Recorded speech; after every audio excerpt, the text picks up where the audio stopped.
Assalamualaikum warahmatullahi wabarakatuh. Saya Sylvia Agustina dari Prodi Manajemen dengan NIM 2892050022. Di video kali ini saya buat untuk memenuhi project test ujian tengah semester atau UTS mata kuliah perpajakan dengan dosen pengampu Ibu Ade Purna Darmayanti.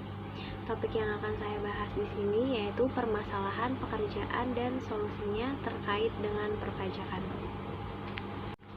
Rumusan masalah yang akan saya bahas yaitu ada 3. Yang pertama, leverage yang berpengaruh terhadap tax avoidance. Yang kedua, corporate governance yang berpengaruh terhadap tax avoidance.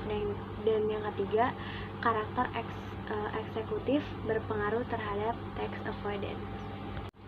Untuk teori permasalahan yang pertama yaitu pajak merupakan sumber penerimaan negara yang terbesar, terbukti dari data anggaran pendapatan dan belanja negara atau APBN tahun 2010 sampai 2014 bahwa sekitar 76% penerimaan negara berasal dari perpajakan.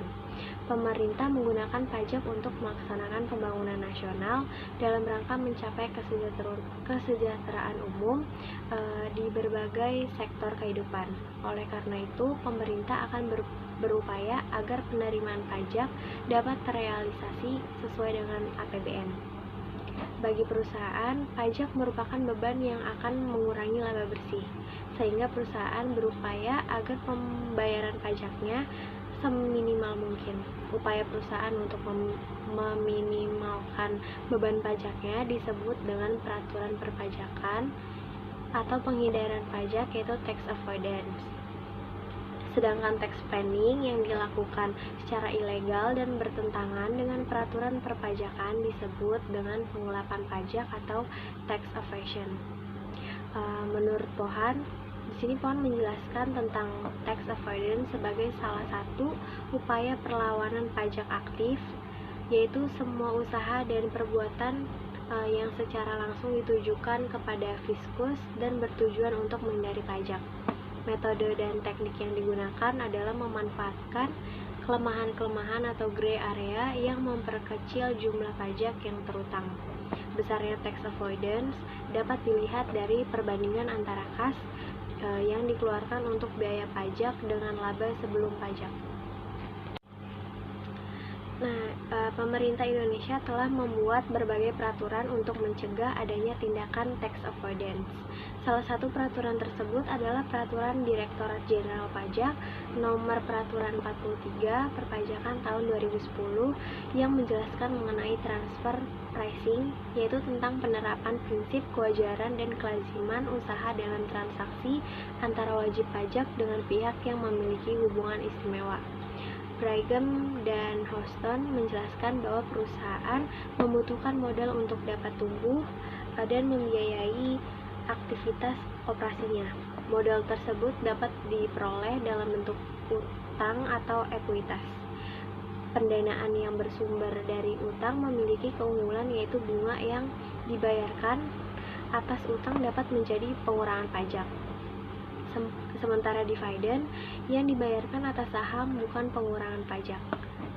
Perbedaan perlakuan ini yang mendorong perusahaan untuk menggunakan utang dalam struktur modalnya. Besarnya utang yang dimiliki perusahaan untuk membiayai aktivitas operasinya dapat dilihat dari rasio leverage atau rasio leverage. Rasio leverage ini dihitung dengan membandingkan besarnya utang terhadap modal saham atau debt to equity ratio atau DER. Di sini Darmawan dan Soekarta menjelaskan bahwa utang perusahaan akan menimbulkan beban bunga yang harus dibayarkan oleh perusahaan. Beban bunga merupakan komponen pengurangan laba sebelum pajak, sehingga dengan adanya bunga utang, beban pajak yang dibayar perusahaan akan berkurang. Hal ini dapat menjadi strategi perusahaan untuk meminimalkan beban pajak yang dibayarkan dengan cara menerapkan praktik decapitalization, yaitu praktik membiayai cabang atau anak perusahaan lebih besar dengan utang berbunga daripada dengan modal saham.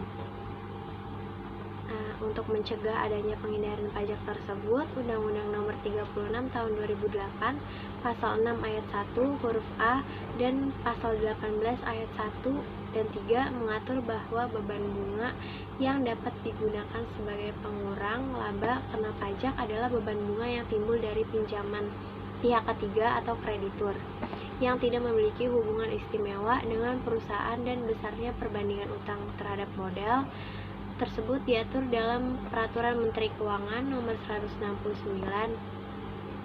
Tahun 2015 tentang penentuan besarnya perbandingan antara utang dan modal perusahaan untuk keperluan perhitungan pajak penghasilan. Aktivitas tax avoidance bukan merupakan kebetulan, melainkan hasil kebijakan perusahaan. Eksekutif merupakan individu pengambilan kebijakan perusahaan yang memiliki karakter berbeda-beda. Karakter eksekutif dibedakan menjadi dua, yaitu risk taker dan risk averse. Karakter risk taker dan risk averse tercermin dari resiko suatu perusahaan, maka eksekutif cenderung bersifat risk taker. Sedangkan semakin rendah resiko suatu perusahaan, maka eksekutif cenderung bersifat risk averse. Perusahaan dengan eksekutif yang bersifat risk taker akan lebih berani mengambil keputusan walaupun keputusan tersebut memiliki resiko yang tinggi, termasuk melakukan penghindaran pajak dalam mengelola beban pajaknya. Penelitian tersebut menunjukkan hasil yang berbeda-beda. Sedangkan penelitian Prakosa menunjukkan bahwa variabel komposisi Dewan Komisaris sebagai proksi corporate governance berpengaruh signifikan terhadap tax avoidance. Variabel tersebut tidak terdapat dalam penelitian Kurnia dan Sari maupun penelitian Prakosa. Jadi tujuan penelitian ini adalah yang pertama untuk menguji pengaruh leverage terhadap tax avoidance, yang kedua untuk menguji pengaruh corporate governance terhadap tax avoidance, yang ketiga untuk menguji pengaruh karakter eksekutif terhadap tax avoidance. Untuk manfaat penelitian ini sendiri, yang pertama ada manfaat teoritis, yaitu memberikan tambahan informasi, wawasan, dan referensi di lingkungan akademis, serta bermanfaat bagi pengembangan ilmu pengetahuan. Yang kedua, manfaat secara praktisnya, yaitu memberikan masukan-masukan dan sumbangan pemikiran mengenai tax avoidance bagi perusahaan non-perbankan yang masuk penilaian corporate governance perception index atau CGPI dan sebagai bahan referensi dalam tindakan pengambilan keputusan bagi pemilik perusahaan, manajer, regulator, dan investor. Hanya itu yang dapat saya sampaikan. Mohon maaf bila ada salah kata dan kekurangan. Sekian dari saya. Wassalamualaikum warahmatullahi wabarakatuh.